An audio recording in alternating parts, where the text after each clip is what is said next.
বিসমিল্লাহির রহমানির রহিম। ভাবতে অবাক লাগছে, সৌদি আরবের বোধোদয় হয়েছে। যে সৌদি আরবের উচিত ছিল মুসলিম বিশ্বকে নেতৃত্ব দেওয়া, মুসলিম বিশ্বকে অত্যাচার নিপীড়ন থেকে রক্ষা করা, আমরা কি দেখতে পাই?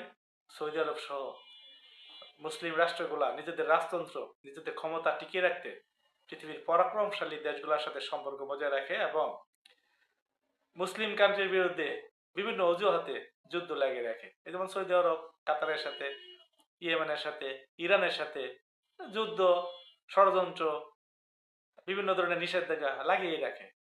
আজকে অবাক হইলাম যে একটি খবর শুনেন, যে আরটিভি খবরটি প্রকাশ করেছে। বিক্ষোভকারীদের উপর কঠোর দমন নীতি প্রয়োগের কারণে ইরানের উপর যে কোনো সময় হামলা চালাতে পারে যুক্তরাষ্ট্র। এমন আশঙ্কার মধ্যে মধ্যপ্রাচ্যের আরেক দেশ সৌদি আরব স্পষ্ট বার্তা দিয়েছে, নিজেদের ভূমি বা আকাশসীমা ব্যবহার করে যুক্তরাষ্ট্রকে কোনো হামলা চালাতে দেবে না তারা। সৌদি সরকার ও সেনাবাহিনীর কাছে দুটি সূত্র বুধবার বার্তা সংস্থা এএফপি কে এ তথ্য জানিয়েছে। সেনাবাহিনী সংশ্লিষ্ট সূত্রটি বলেছে, সৌদি আরব তেহরানকে স্পষ্টভাবে জানিয়েছে ইরানের বিরুদ্ধে যে কোনো ধরনের সামরিক অভিযানের সঙ্গে যুক্ত হবে না সৌদি। একই সঙ্গে এক্ষেত্রে সৌদির আকাশসীমা ও ভূমিও ব্যবহার করা যাবে না। তাহলে বুঝতেই পারছেন, আমার মনে হয় যে বোধোদয় হয়েছে। ধন্যবাদ সৌদি আরবকে।